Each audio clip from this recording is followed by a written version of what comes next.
From our keynote speaker, Brother Armin is the current Secretary of the Department of Education.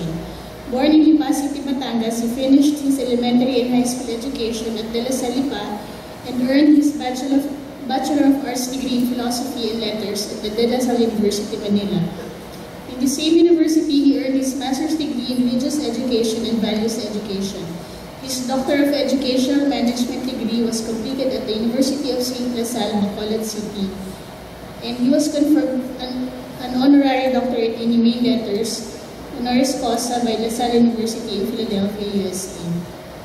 A true green La Salle boy, he has now pledged to see to the education concerns of every Filipino child of every school color and affiliation. Brother Armin served various other non-La Salle institutions as board trustee, chairperson, or director, such as the Catholic Education Association of the Philippines, the Asian Institute of Management, and the Sinhai Foundation for Street Children. He has given countless speeches on education, university development, stewardship, responding to national crisis, and networking, among others. Let us all welcome Brother Armin Luistro, FSC.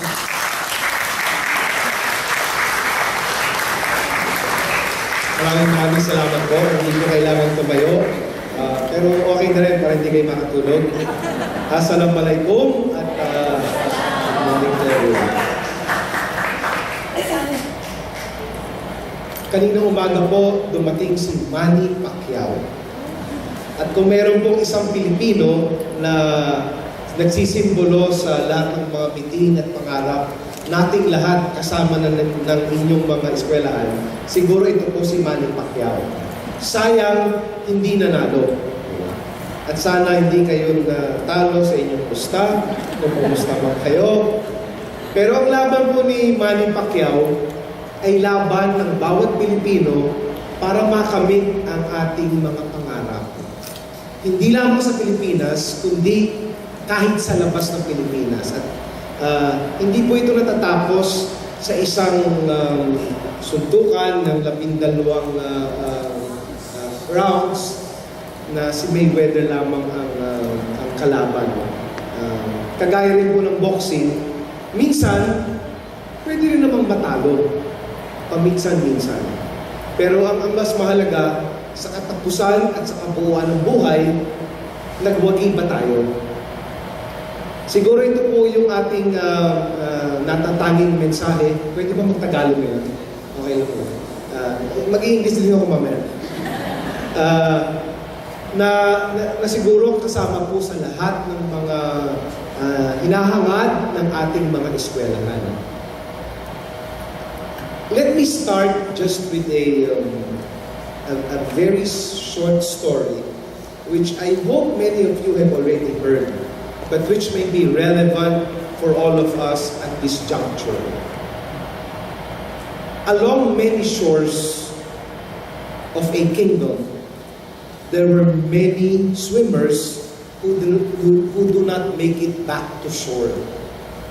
And so, in this kingdom, there were some good men and women who thought of saving lives.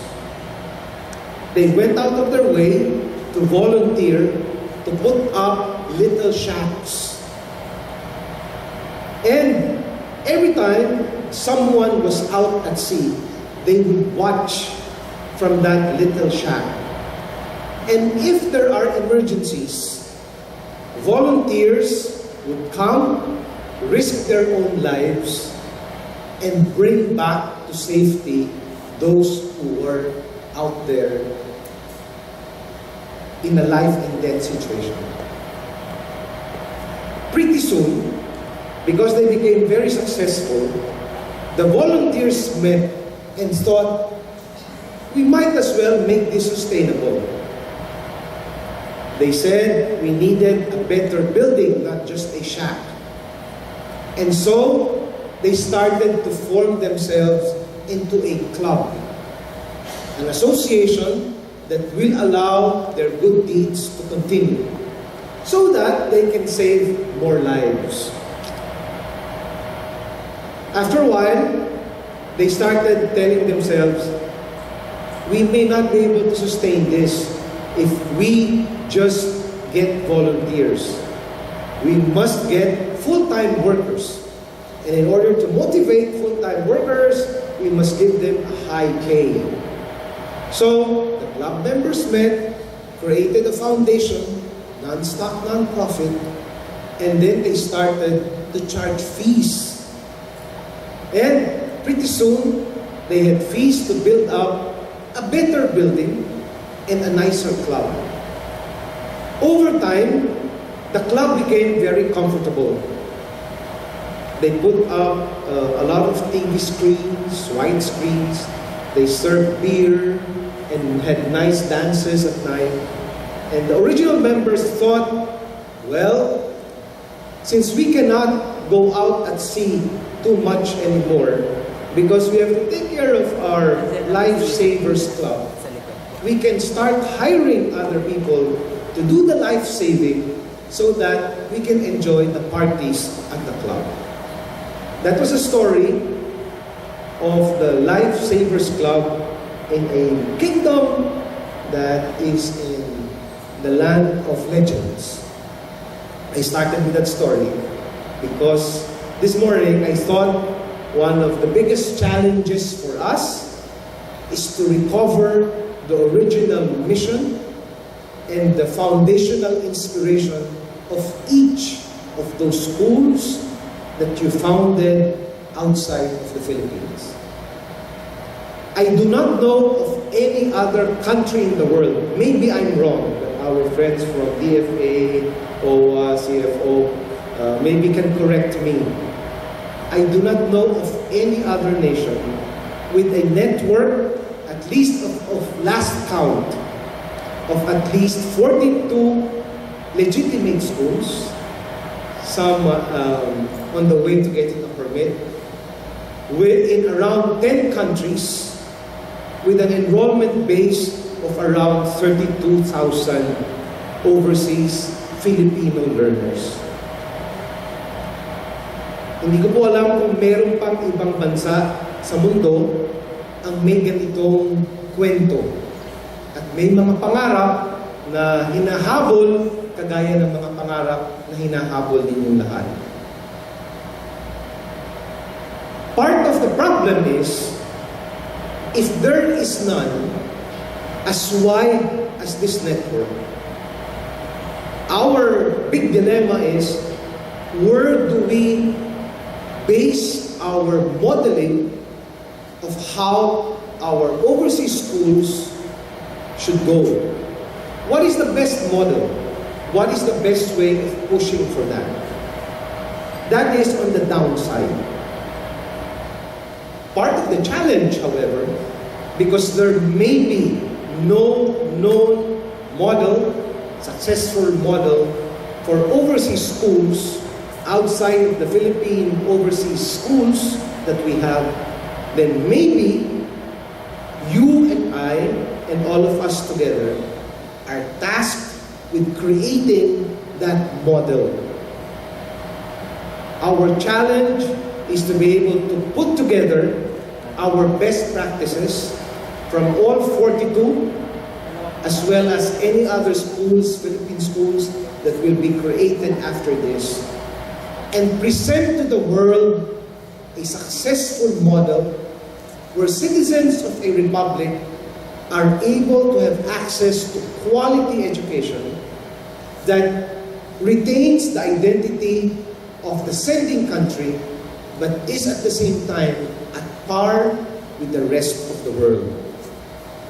Dahil walang modelo na pwede tayong pagbasihan ng ating network ng mga eskwelahan sa labas ng Pilipinas, nakaatas sa bawat isa sa inyo at sa ating lahat ang hamon na lumikha ng panibagong modelo para sa mga eskwelahan sa labas ng Pilipinas.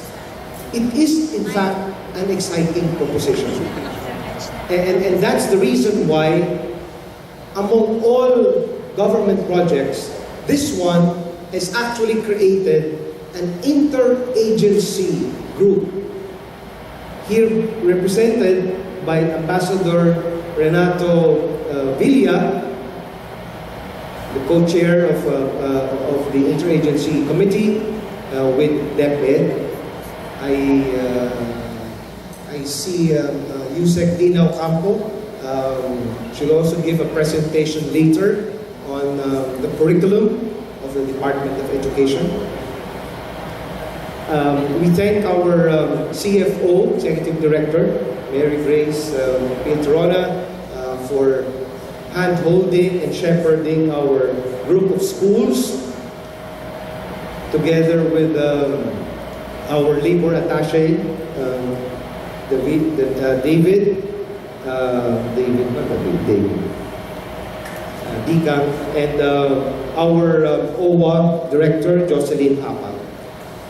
Maraming salamat din po sa ating Mayor, my Vice Mayor Luis Marqueta III, future Mayor, and for welcoming us in Palawan.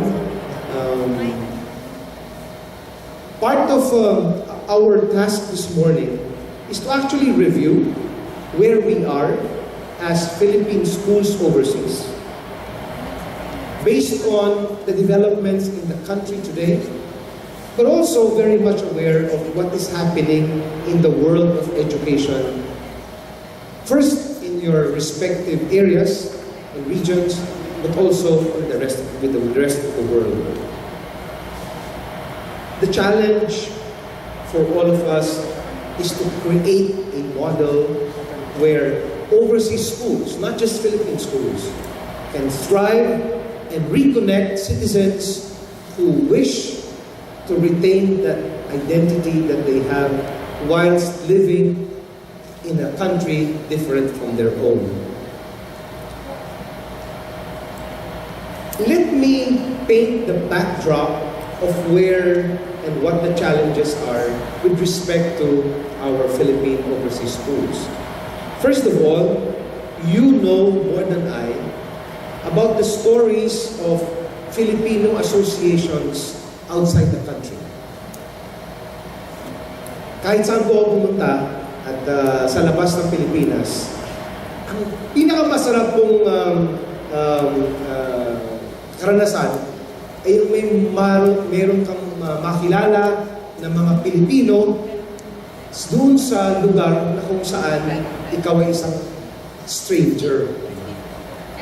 I have been so amazed, and I'm sure DFA knows this more than I, how Filipinos have spread in almost every known city in the whole world. It seems to me that even in the unknown cities that you do not find in a map of the world, there are Filipinos.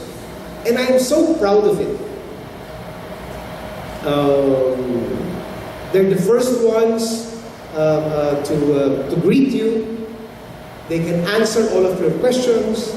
And in the worst case situation, they have adobo to share with you.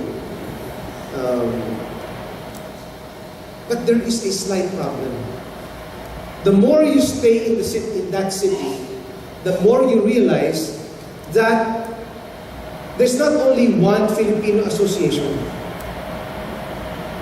If you ask around, you begin to realize that there may be 1, 2, 3 in the same city, and worse, they may tend to compete with each other. And even worse, they tend to cluster into their original regional clusterings when they were back home in the Philippines, or sectoral clusterings.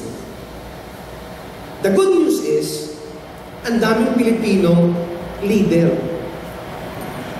The bad news is, they think only their ideas are worth contemplating. So, that is one reality and one challenge for us. Madaming leader, ang gagaling. Ang problema, napakadaming leader, kukunti yung followers. Each one wants to lead no one wants to follow. And the idea of one seems to be the only good idea for him or her.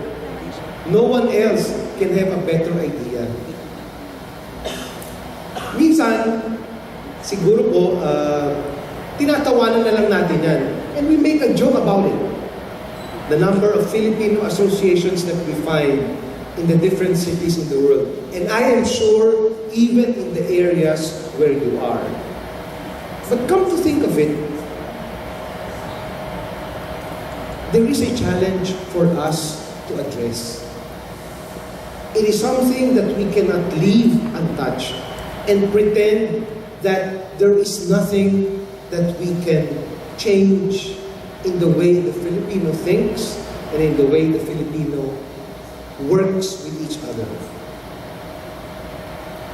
Second reality.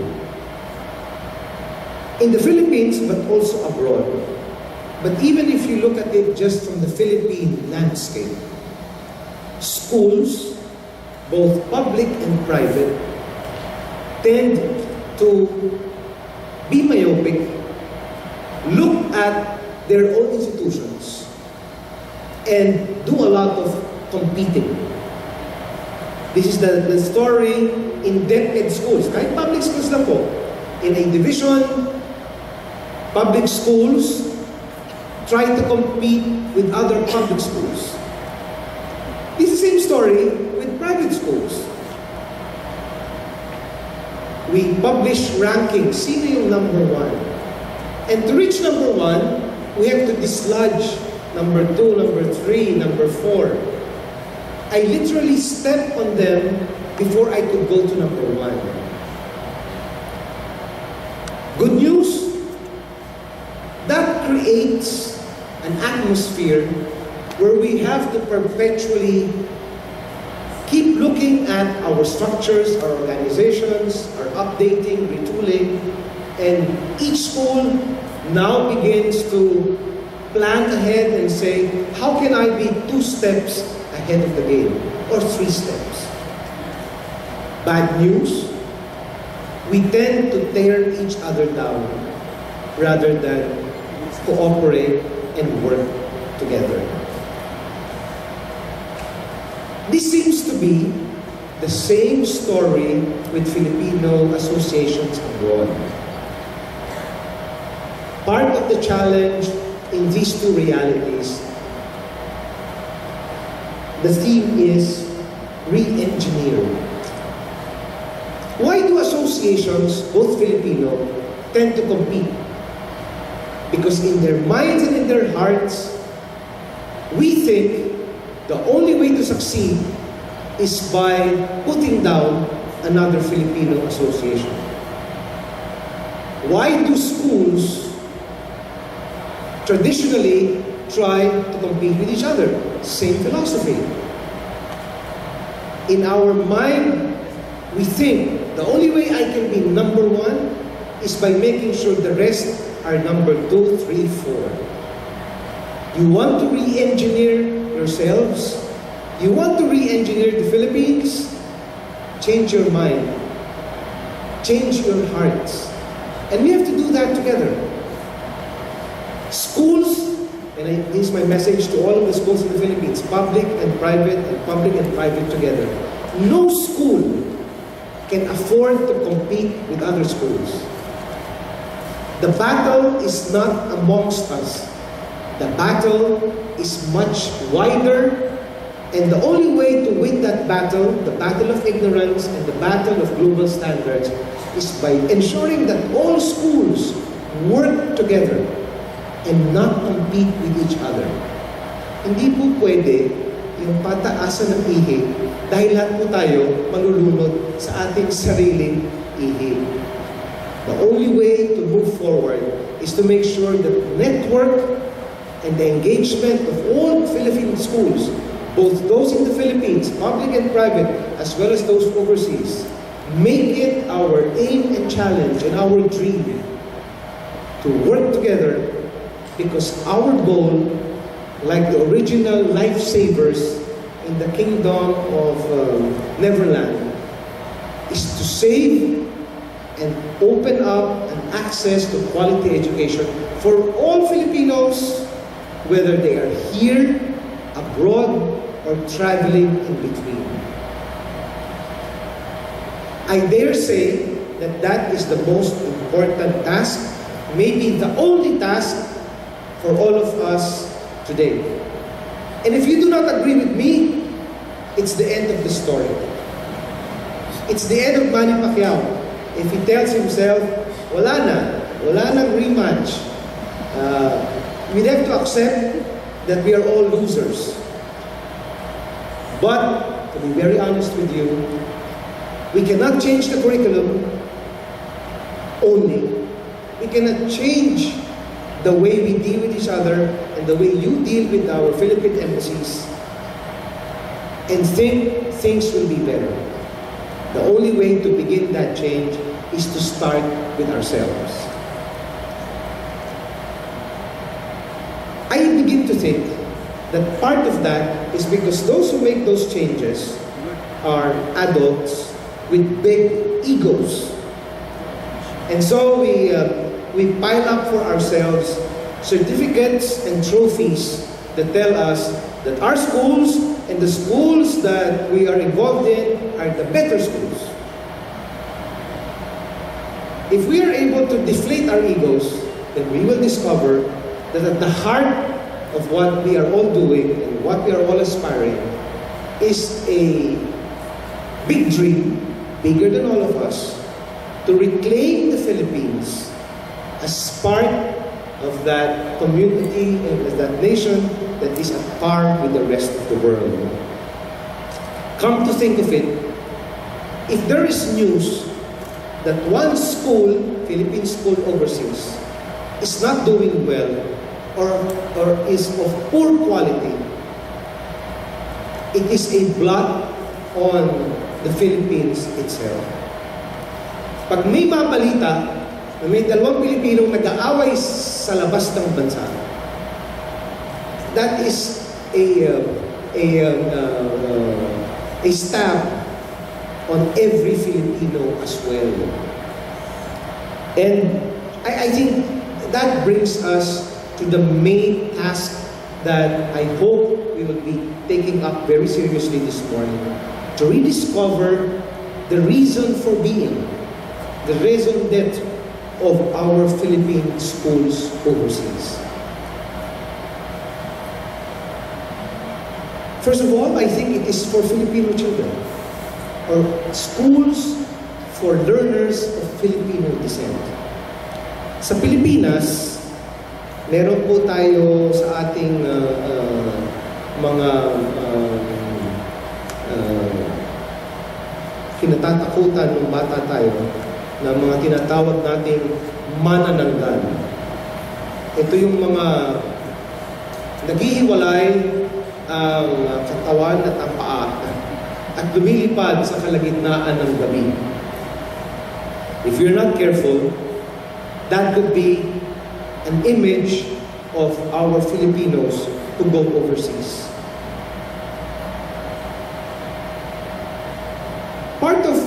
Part of the reality, when one chooses or is forced by circumstances to move outside of the country, is to face the fact that we will have to leave home.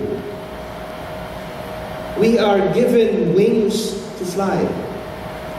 But part of us is left at home.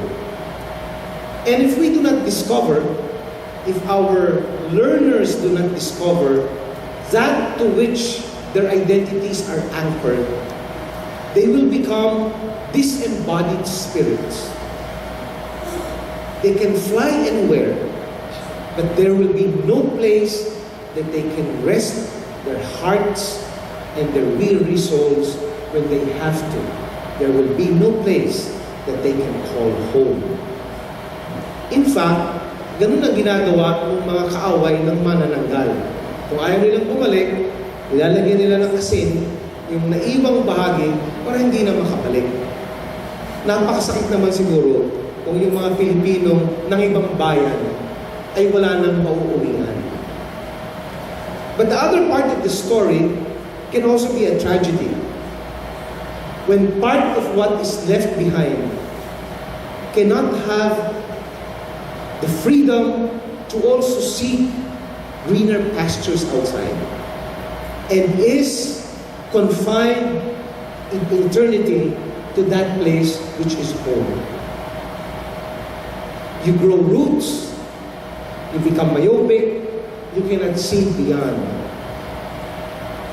Between wings that can fly and break us anywhere in the world, and the roots that keep us very much grounded and anchored on our identity and our culture, there is a missing link. Philippine schools overseas fulfill that link. If you know what your role is, you are the connection between that anchor which keeps our Filipinos rooted in our culture, in our identity, in a place called home. But you keep that very much connected with their wings that allow them to fly. Part of your role is to make sure that that link is always there. Because absent that link, we end up with Filipinos with disembodied spirits, or Filipinos forever imprisoned in the myopic world of their own locality. I pray and hope that you will fulfill that mission to ensure that all those Filipinos abroad will be connected with our dear motherland. Part of that will have to be the creation of those Philippine schools overseas. But it will have to be beyond that. It will have to be linking them with what is happening in the country today. Once in a while, bringing them back home into a cultural visit that will also allow them to experience for themselves what is there and what they're missing. Our great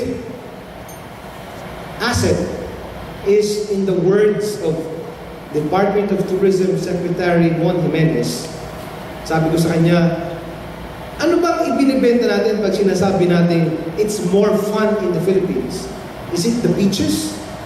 Is it the waters? Is it nature? Is it the culture? Is it the song? Sabi niya sa akin, alam mo brother, lahat ng mga nakikita natin dito, makikita mo kahit saan sa ibang bahagi ng mundo. Pero sa Pilipinas, ang talaga namang ibinibenta natin at ang hindi pwedeng tapatan ng it's a wonderful time to take on this challenge because the Aquino administration has created an environment where it is possible to change that mindset and that world. It is a wonderful time because at least in the education department, we are at the last mile of a new curriculum which I call is Likhang Pilipino, handang tapatan ang kahit alin sa mundo. And it is a wonderful time because as Labor Attaché Ikang mentioned, the next 2-3 decades is actually a demographic sweet spot for the country. And the very young people, learners in your own schools, will be the core of the Philippine economy here and abroad. It is a wonderful time to take on and re-engineer ourselves and tell ourselves the great battle is out there and not among ourselves. It is my hope that as we gather this morning and begin looking at how we can improve our educational standards, we will also be open to looking at ourselves, our minds and our hearts, and admit the truth that re-engineering our curriculum begins with ourselves. Magandang umaga po.